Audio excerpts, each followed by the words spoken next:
Товарищи! ЦК КПСС Леонидом Ильичем Брежневым. Vorwärts, immer, rückwärts, nimmer. Солидарность będzie naszym pismem. Пятая перестройка хозяйственного механизма, перестройки сознания.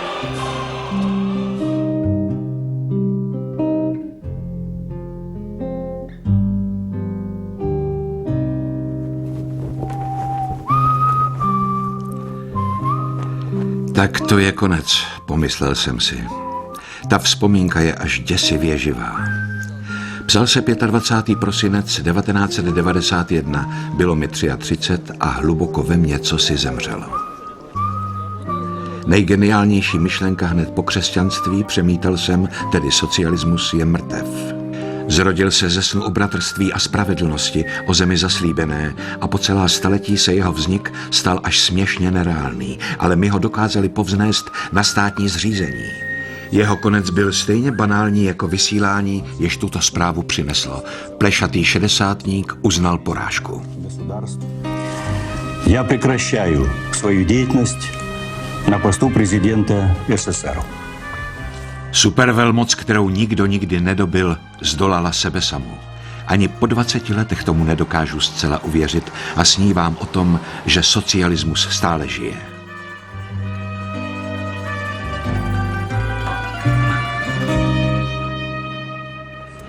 Ale když se probudím, nenaříkám. Je mrtvý a pohřbený, odešel na věčnost. Víc k tomu netřeba dodávat. S Bohem, soudruzi.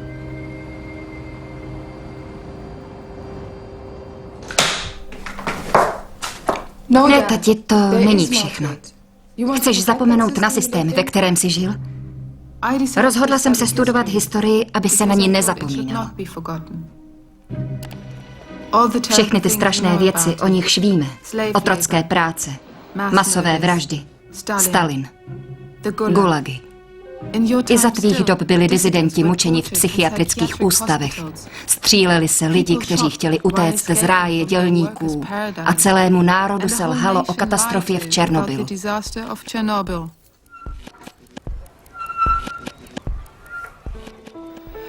Když jsem v 80. letech vyrůstala, moc si se mnou nebýval.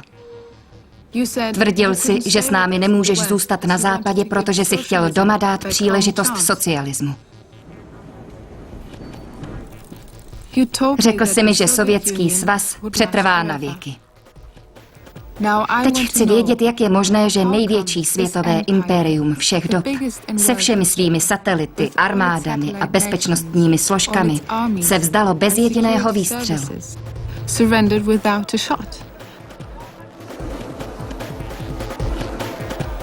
Proč? A jak k tomu došlo? Druhá část, hrozba.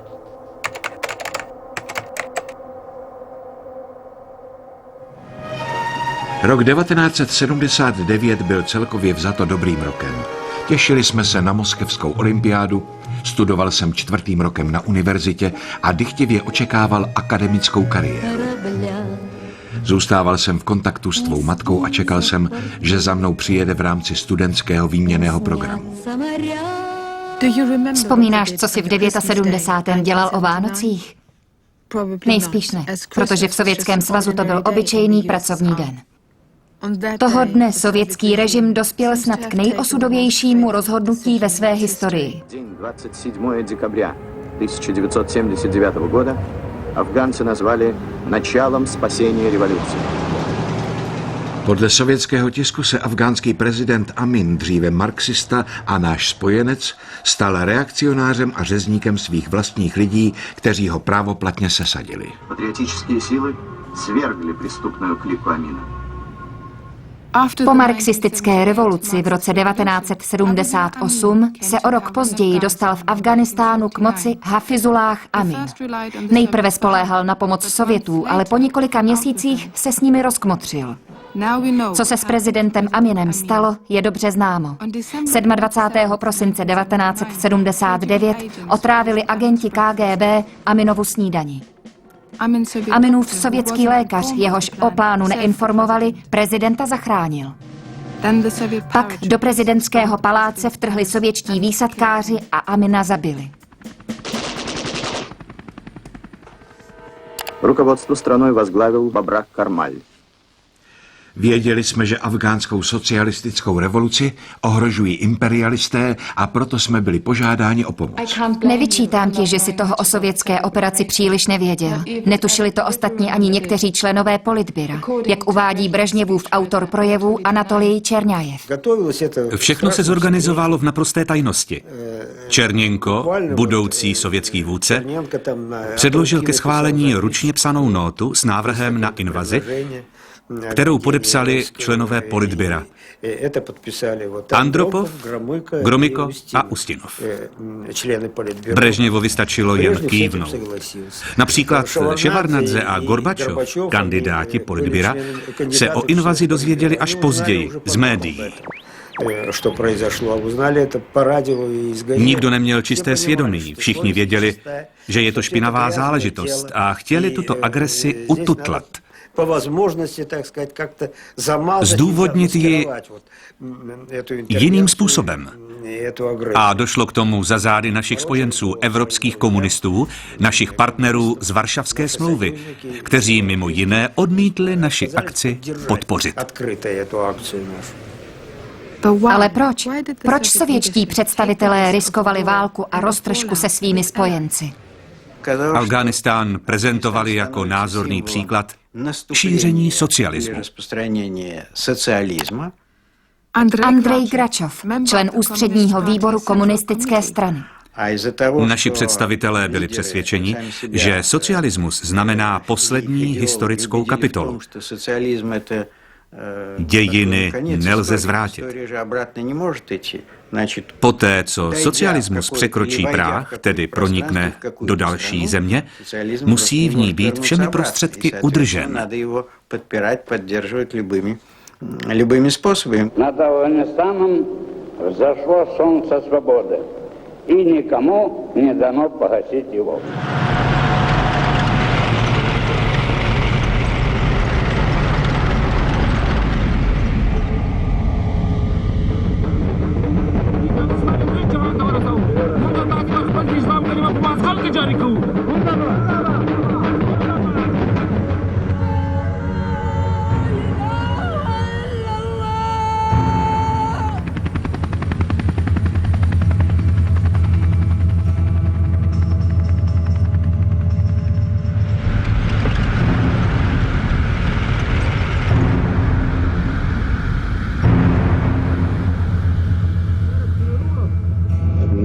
S myšlenkou na bojkot moskevské olympiády přišel ruský emigrant Vladimír Bukovský. Následně ho podpořil americký prezident Carter. Безусловно, вторжение в Афганистан советских войск – еще один пример советской агрессии. Мы ведем кампанию за бойкот Олимпийских игр.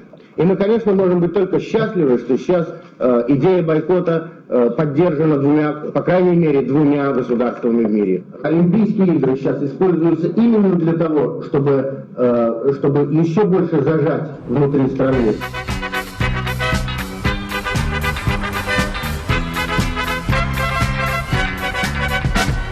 У нас в душе отличная погода, хотя нам всем волнение. Během příprav na olympiádu se moskevské úřady snažily zbavit žebráků a prostitutek.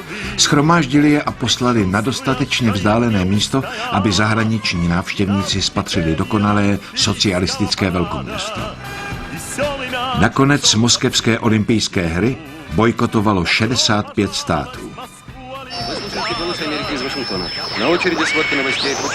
Zjistit důvody bojkotu naší olympiády bylo možné jedině díky poslechu západních rozhlasových stanic.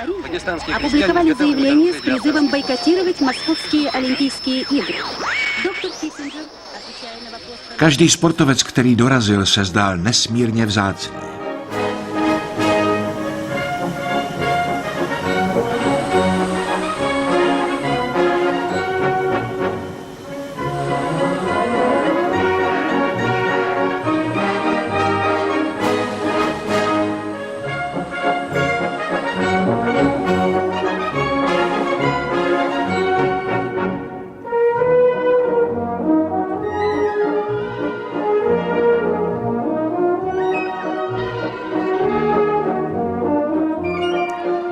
Afgánské události, jak se jim říkalo, byly tabu.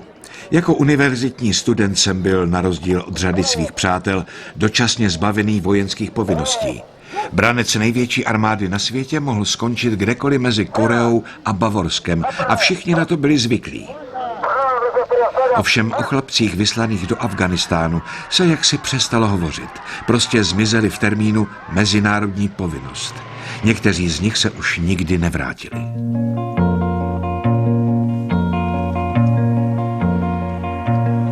На трибунах становится тише, тает быстрое время чудес.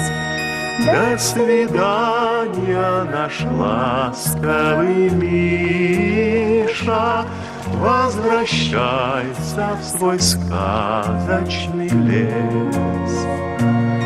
Не грусти, улыбнись на прощание. Za skutečným rozhodnutím o invazi stál šéf KGB Andropov. Alexej Kandaurov byl v letech 1973 až 1991 výkonným důstojníkem KGB. Jeho šéf Jurij Andropov, pozdější sovětský vůdce, byl dlouholetým velitelem KGB. Andropov trpěl dvěma fobiemi. Věřil, že existují dvě strategické hrozby. Islámský fundamentalismus, ano, již tehdy, a Čína. Obě tyto hrozby z jeho hlediska ohrožovaly naši zemi. Věřil, že islámský fundamentalismus se z islámských zemí může rychle rozšířit k nám.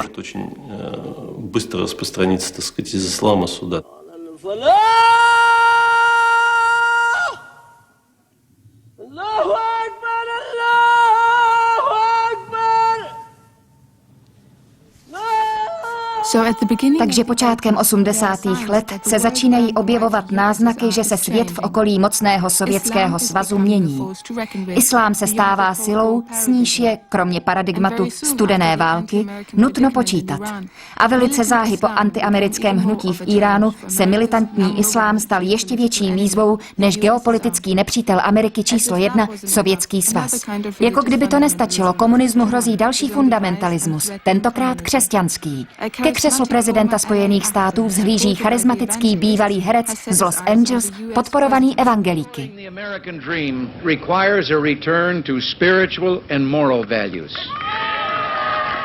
A občan komunistické země, Polák, se stává jednou z nejvlivnějších světových postav.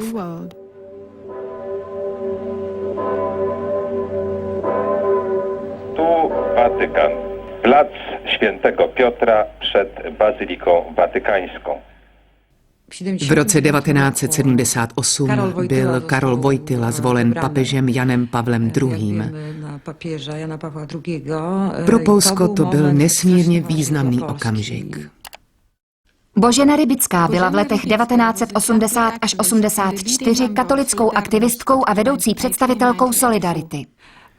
Měli jsme ve světě svého člověka s nepopiratelnou autoritou. Člověka, jenž s pevným a prostým postojem hovořil o lidské důstojnosti. Mluvil o godności człowieka, o podmiotowości człowieka.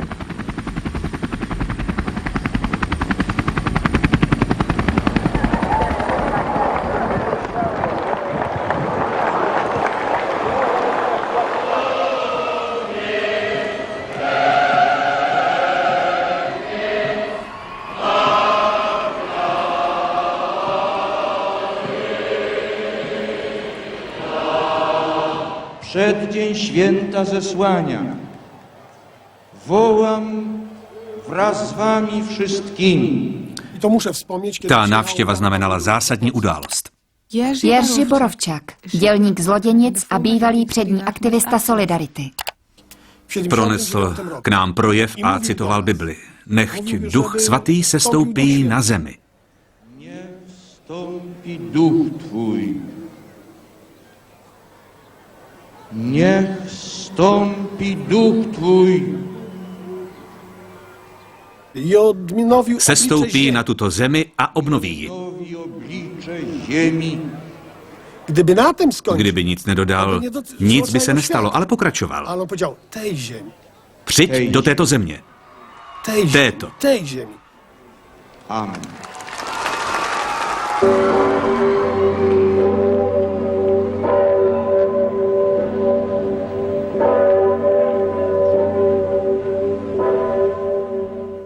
Narodil jsem se v Bělogradu nedaleko Košalina. Nacházela se tu posádka asi 100 000 sovětských vojáků. Pamatuju se, že jsem jako kluk, asi 6letý, mával na Rusy. Prosím, dejte mi hvězdičku. Dávali nám sacharin, ale rodiče nás plácali přes ruce. Co tě to napadá mávat na Rusy? Jsou to okupanti. Jak jsem měl v 7 letech vědět, co je to okupant? Slyšel jsem jenom o německých okupantech. Takhle mě vychovali. Dozvěděl jsem se, že Rusové nejsou přátelé, ale okupanti.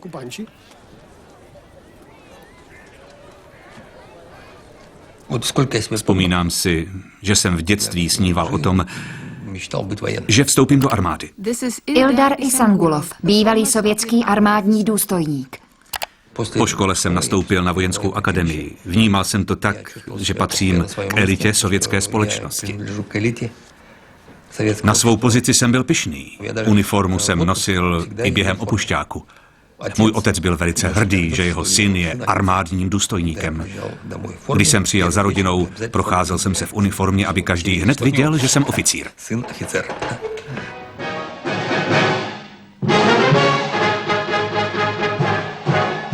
Мы как летчики крылаты, хоть и не летаем в небесах. Мы ракетчики, солдаты, мы стоим при небе на часах. Держи шаг, слушай рад. Armádní velitelství sídlilo v Eberswalde. Moje posádka byla poblíž.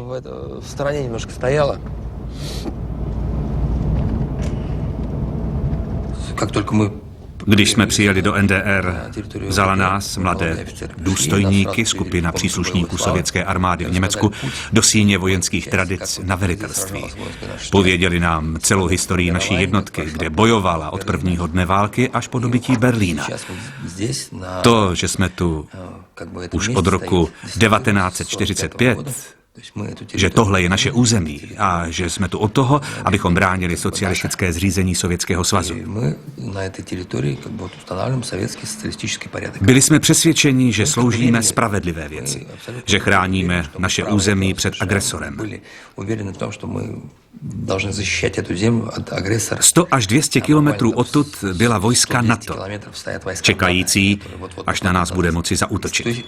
Domnívali jsme se, že plníme historické poslání a že přinášíme Západu pokrokové ideje socialismu.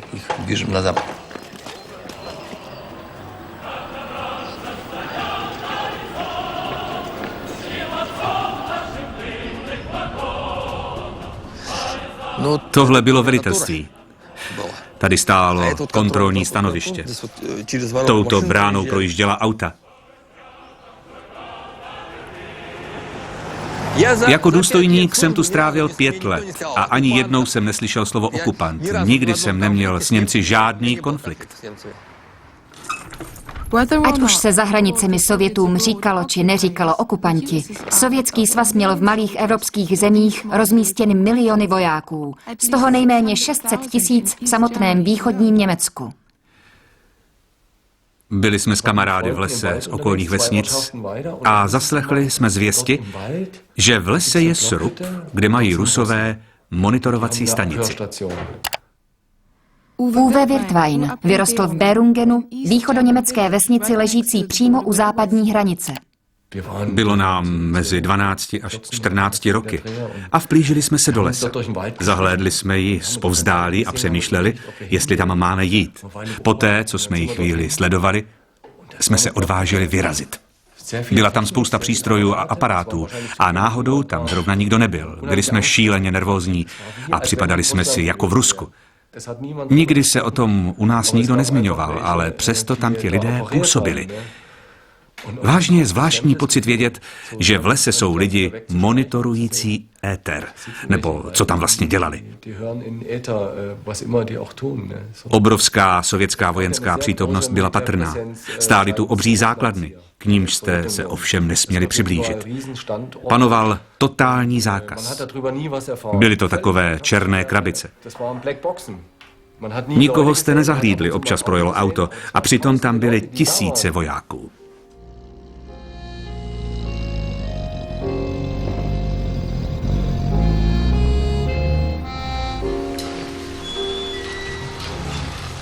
Tady těsně u Eberswalde měla naše jednotka základnu. Hned vedle stavěli továrnu polští dělníci. Často jsme se dávali v téhle restauraci. Jednou večer jsme se posadili vedle Poláků. Rozhodli jsme se připít si s bratry Slovan. Jeden Polák si stoupnul, bylo mu takových 50, a prohlásil, že s námi pít nebude. Zeptal jsem se, proč ne? Odpověděl, vy nejste naši přátelé a spojenci. Nechápal jsem, jak to myslí. A co Varšavská smlouva? Řekl mi, nikdy vám neodpustíme Katyň, 39. Brest a Varšavu. Zaskočil mě, povídám, jaká Katyň, o žádné Katyni jsem nevěděl. A co s Brestem? Brest je náš, je to sovětské město. Ne, Brest patřil Polsku. Bránili jsme ho před vámi v roce 39, stejně jako vy před Němci v roce 41. Ptám se ho, jaká Katyň, o čem to mluvíš? Tam, co jste postříleli naše důstojníky. Vzpomněl jsem si na seriál 4 stanku a pes, jak Poláci a Sověti společně bojovali s Němci.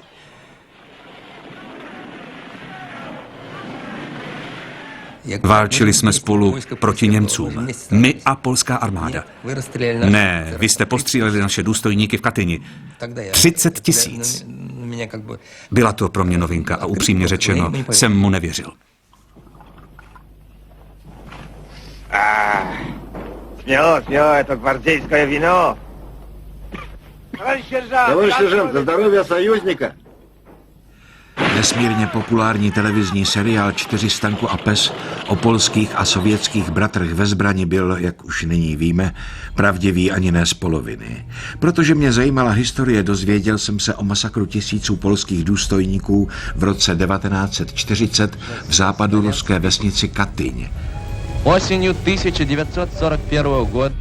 Na základě sovětské verze jsem se domníval, že je povraždili Němci.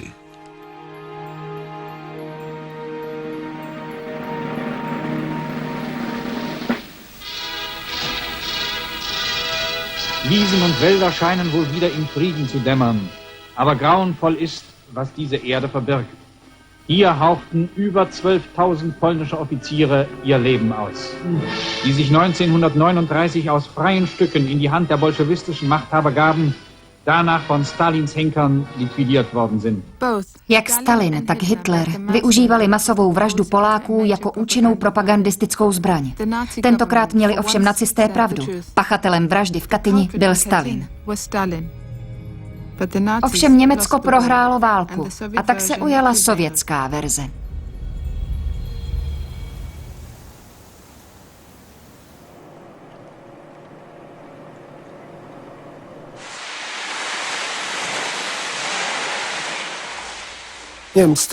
My Poláci jsme žili 160 let v područí. V srpnu roku 1980 jsme měli příležitost se osvobodit. 14. srpna jsme se rozhodli zahájit stávku. Nikdy by nás nenapadlo, že uspějeme. Dávali jsme si šance při nejlepším 50/50.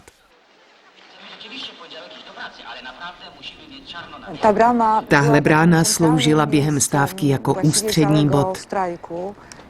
V Loděnicích platila určitá pravidla a ta se nezměnila ani během stávky z bezpečnostních důvodů, abychom zabránili vstupu provokatérům.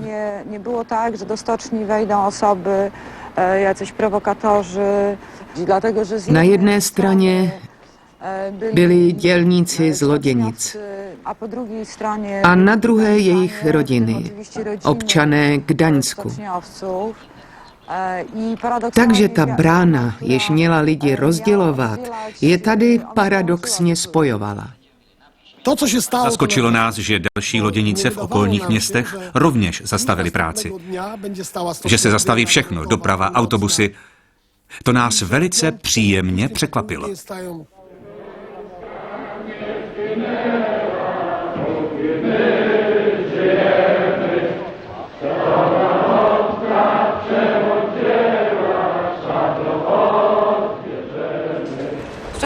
Během stávky se nešířily žádné informace o tom, co se v loděnicích děje a čeho se dělníci domáhají.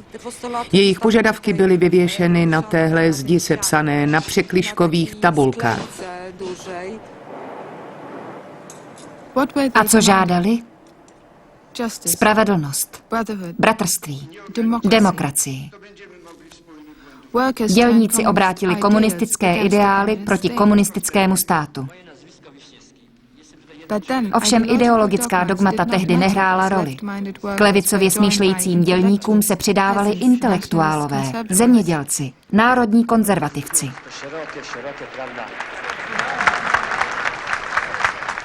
Každý den ve 4 odpoledne jsem v Loděnicích odříkávala modlitbu s Lechem Walencou. Modlili jsme se za dělníky, rodiny, jež zůstaly doma, a za to, aby úřady přišly k rozumu.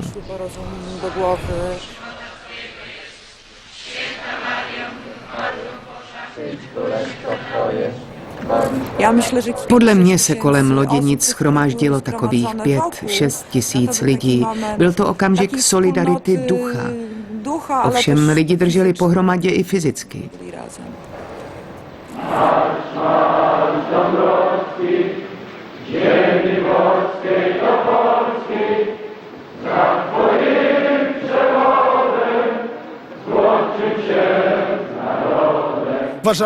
Od začátku jsme věděli, že v Gdaňsku je pouze jediná osoba, která může vést stávku a oslovit lidi. Lech Walenca. Byl to dělník a k tomu, aby vás dělníci vyslechli, je nutné být rovněž dělníkem. Jeśli ktoś má dowodzić robotnikami, no to musi być robotnik. Pierwszy etap wygrany, ale drugi... Niezależne, samorządne związki zawodowe.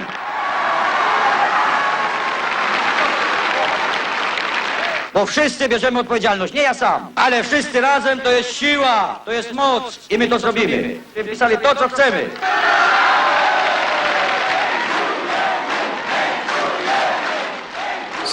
Sovětský svaz a jeho vůdce Brežněv. Jerzy Urban byl v letech 1981 až 89 mluvčím polské vlády generála Jaruzelského. Byli proti předání části moci solidaritě. Nic takového nepřicházelo v úvahu. V žádném případě. Sovětský svaz měl svou armádu všude v okolí Polska, na všech stranách. Nejen na východě, ale také na jihu a na západě.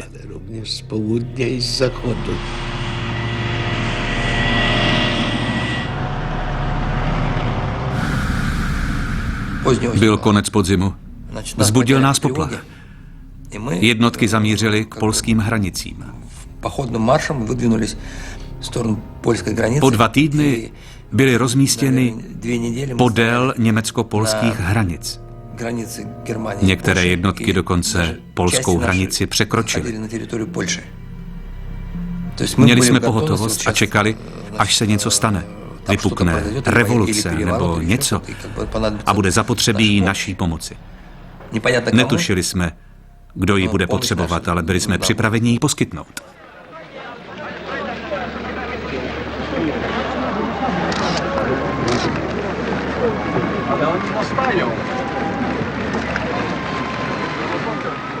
Když jsem v srpnu roku 1980 přijel do Polska, Aleksandr Cipko, sovětský vědec na misi v Polsku. Jako sovětský občan často jsem chodil na ambasádu podávat hlášení veliteli místní KGB. Požádal mě, abych mu jednou měsíčně podal vysvětlení zdejší situace.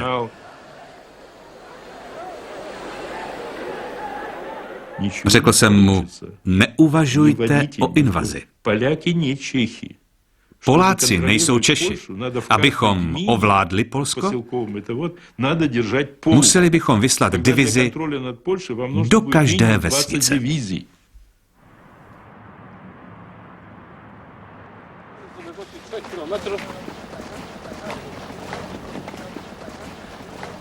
V roce 1981 ho jmenovali nejvyšším státním představitelem. Byl to armádní generál a armádním generálům lidi věřili. Pocházel ze šlechtické rodiny s vojenskou tradicí a byl posedlý vlasteneckým nadšením 19. století. Generál Jaruzelský se vždy snažil vyvážit osobní komunistické přesvědčení svým patriotismem.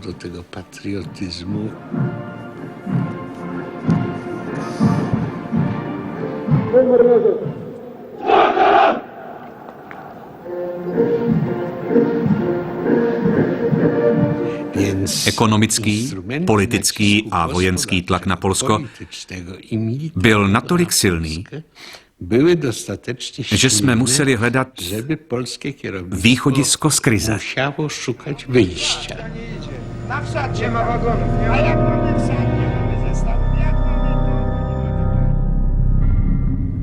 Někteří požadovali oběšení všech komunistů, prohlašovali: půjdeme k Rusům, co tu žijí, a odřízneme jim elektřinu.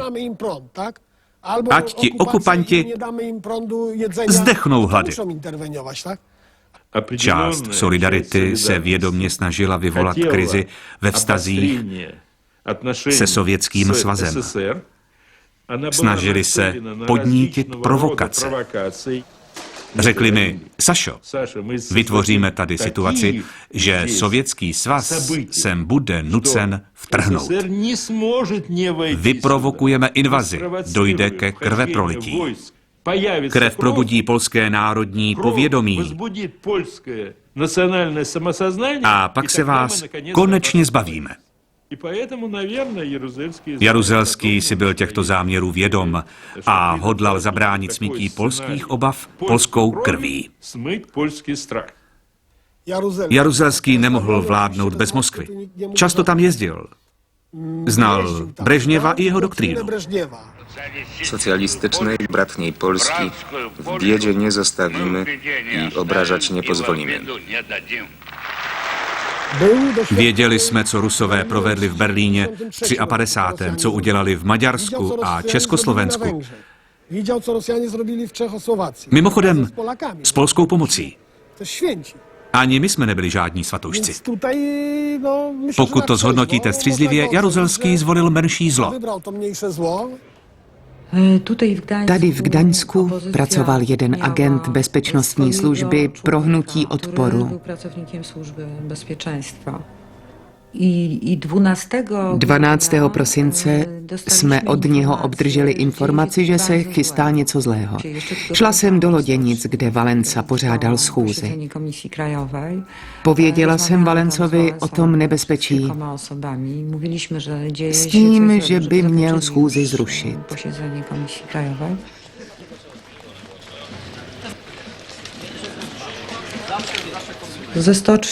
Když jsem odcházela z Loděnice, šla jsem potom ke své sestře a zůstala u ní. V 6 ráno mě vzbudilo burácení. Cítila jsem, že se třese celý dům. Bylo to až neskutečné. Nechápali jsme, co se děje. Pak nás napadlo, že tanky vyrážejí do války.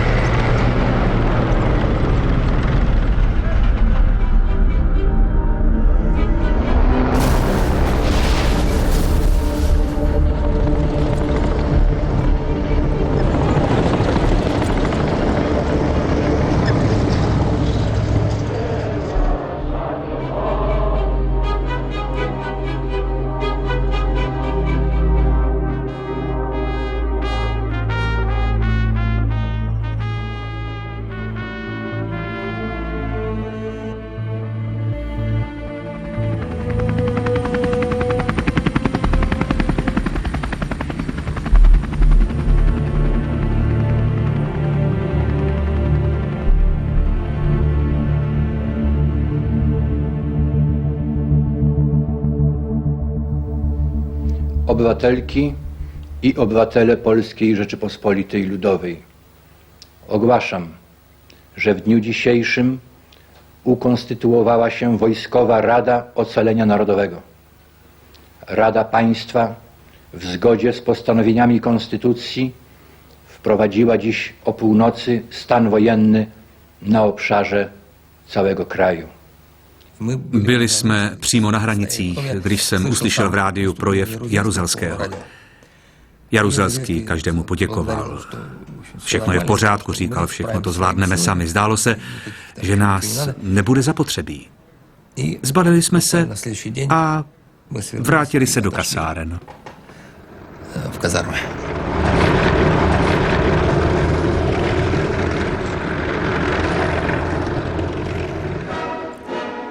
Nezdálo se, že by solidarita udělala na sovětskou společnost nějaký velký dojem. Nepokoje v sousední socialistické zemi nám přišly irelevantní, především s ohledem na naši kouzelnou nehybnost. V den výročí revoluce v listopadu 1982 nikdo nemohl předvídat, že tato nehybnost za pouhé 3 dny skončí. Brežněv už byl duševně nezpůsobilý.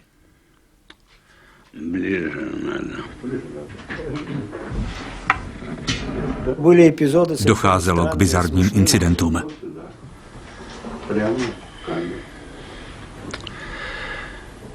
Здравствуйте. Здравствуйте, дорогие юные друзья. Při jedné příležitosti začal veřejně číst tajný text určený vnitřnímu kruhu strany. Jeho asistent se snažil stránku odstranit, ale Brežněv prohlásil, že mu znemožnili přednést projev a bude ho muset přečíst znovu.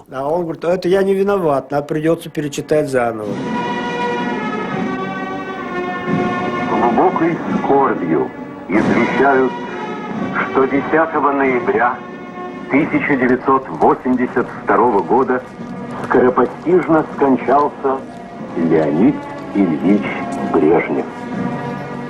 Navzdory tomu, že se na veřejnosti doslova zaživa rozpadal, zdálo se, že Brežněv se odmítá podvolit přírodním zákonům, jako by měl žít na věky. I to byla součást ideje sovětské stability. Teď bylo po všem, stabilita skončila a Brežněvova smrt vrhala pochmurný stín. Přesto se zdálo, že systém dokázal adekvátně odpovědět. Příštím imperátorem jmenoval Jurije Andropova. Tajemství obklopující dlouholetého šéfa KGB, jeho židovský původ a povýšenecké intelektuální chování by ho ve straně ještě před 2 dekádami odsunuli na vedlejší kolej. Ovšem Andropovovu temnou moc v postbrežněvovském Sovětském svazu tyto vlastnosti kupodivu ještě posílily. Когда силы империализма пытаются толкнуть народы на путь вражды и военной конфронтации, партии и государства будут непоколебимо отстаивать жизненные интересы нашей Родины, поддерживать высокую бдительность, готовность дать sokrušitelný odpor любой попытки agresie. Andropov zaujal k patové situaci se západní Evropou nekompromisní postoj. Za jeho vlády přerušil Sovětský svaz v roce 1983 veškerá jednání se Spojenými státy o odzbrojení. Brežněvovská generace vyrůstala v paranoji ze západu. Lidi ze starší generace, jako byl Andropov, tento strach stále svíral. Takže když se Reagan stal prezidentem, Andropov otevřeně prohlásil, že se v Americe dostali k moci neofašisté.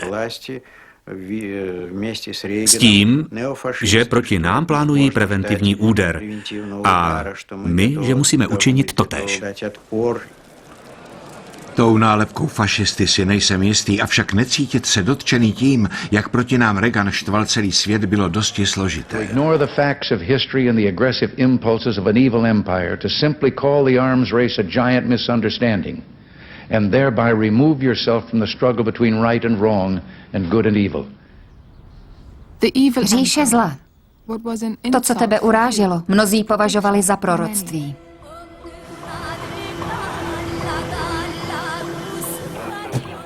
1. září 1983 sestřelila sovětská stíhačka dopravní letadlo na trase z New Yorku. Všech 269 civilistů na palubě, z toho 70 Severoameričanů, zahynulo.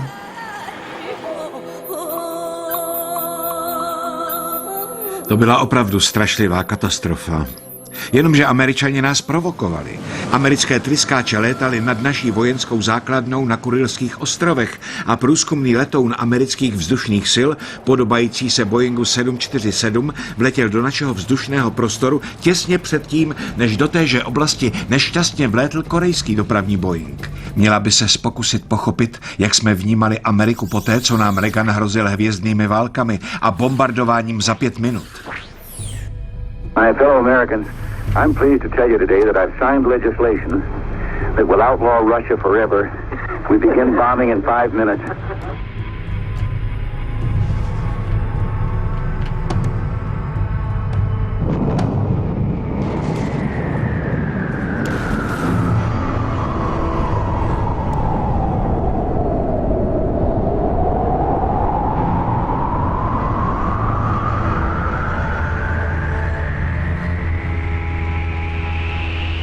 Reaganova věta "za 5 minut začíná naše bombardování" byla samozřejmě míněna jako žert, ovšem nepovedený. A tato jaderná exploze byla pouze zkušební, sovětská. Reagan byl kontroverzní postavou i pro mnohé lidi na západě. To ale nic nemění na faktu, že tím, kdo v Evropě rozmístil novou generaci raket středního doletu, byli Sověti.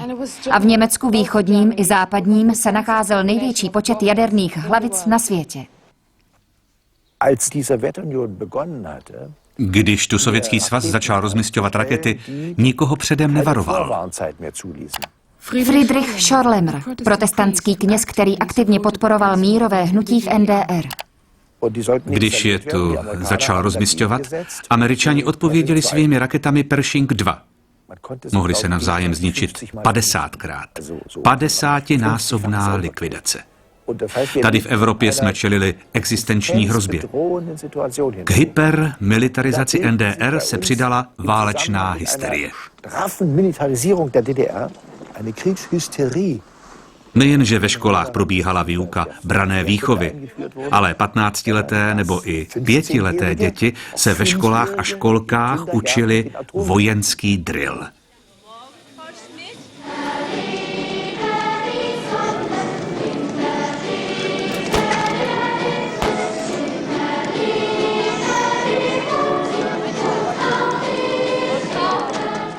Tahle podivná rovnováha odstrašování nejspíš pomohla zachovat mír, přestože byl velice křehký. Každým dnem mohla vypuknout světová atomová, biologická nebo chemická válka.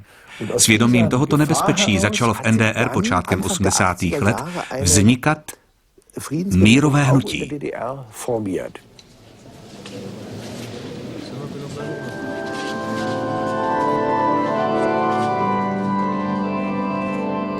Symbolem tohoto hnutí se od 81. staly meče, překované na radlice pluhu.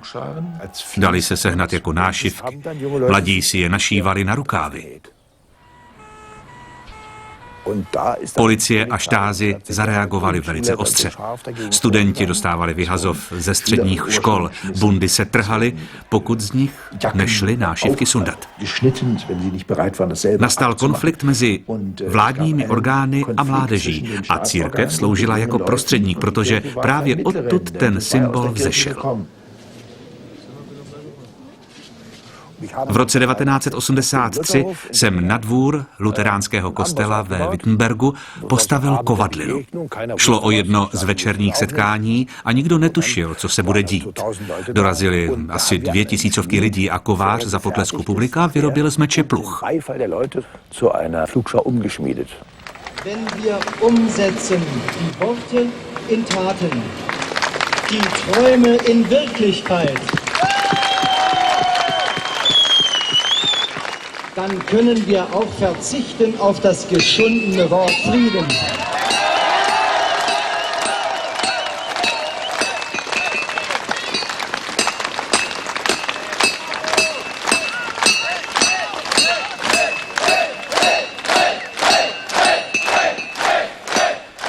Bylo to nezapomenutelné, když se tepání kovu poblíž rozehřáté pece neslo nocí a všichni jsme společně zpívali. Každý z nás potřebuje svůj chléb, víno a mír beze strachu. Radlice zhotovené z rozstavených pistolí a pušek, abychom mohli společně žít v míru.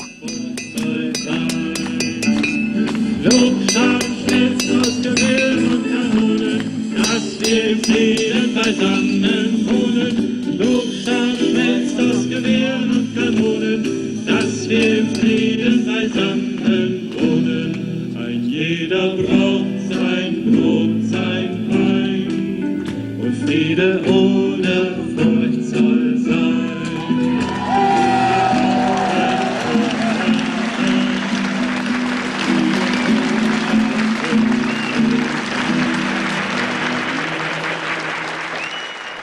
Neoficiální mírové hnutí ve východním Německu možná samo o sobě vypadalo neškodně, ovšem položilo základy mnohem větší hrozbě pro režim. Ať už to bylo jaderné zastrašování nebo pouhé štěstí, Evropa byla nové války ušetřena. Ovšem ne každý měl takové štěstí. Toto jsou Sergej Nikitov a Alexej Miroljubov. Oba sloužili jako vojáci v Afghánistánu.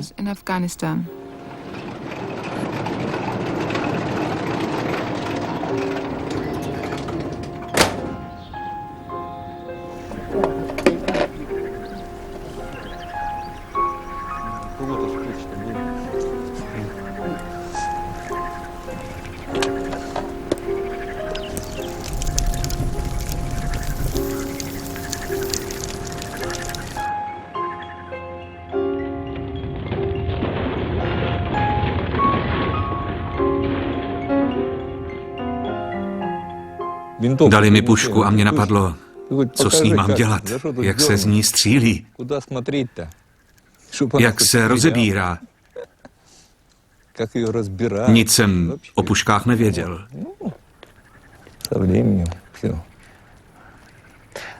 Vysvětlete mi, jak je možné, že vám v 18 dají pušku, samopal, raketu a podobné věci, ale lovecký lístek dostanete až ve 20.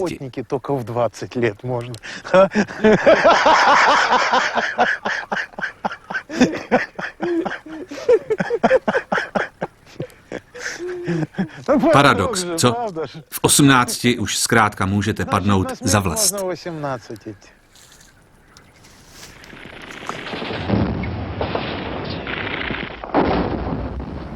Poslali nás na misi a já v horách šlápnul na minu. Na minu jsem šlápnul v 5 odpoledne a vyzvedli mě v 5 ráno. Vrtulník kroužil nad námi a nemohl přistát. Afgánci byli všude. Vyzvedli mě až druhý den z rána.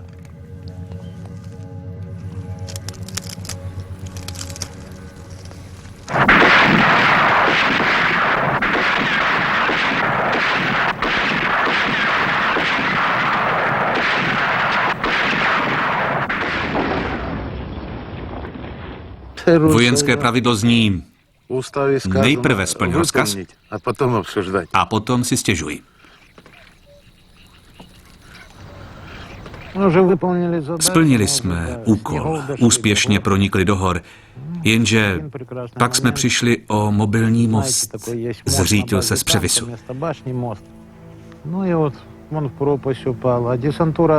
Takže jsme zůstali odříznuti od hlavní jednotky. V 8 ráno jsme se zastavili mezi 2 vesnicemi. O pár minut později nás palba z těchto vesnic roztrhla na kusy.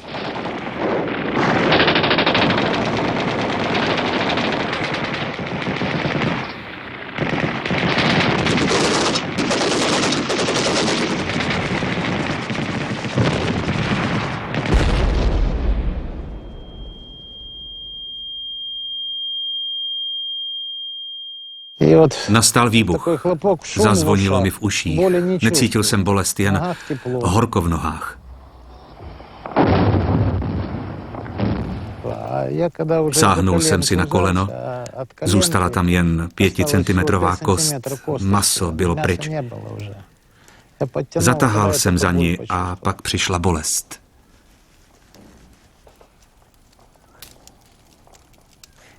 Své nohy už jsem neviděl. Víte, chlapci, na jednu věc nesnesu pohled. Žiletky Něva. Těmihle žiletkami mi amputovali nohy. Někde v těch horách.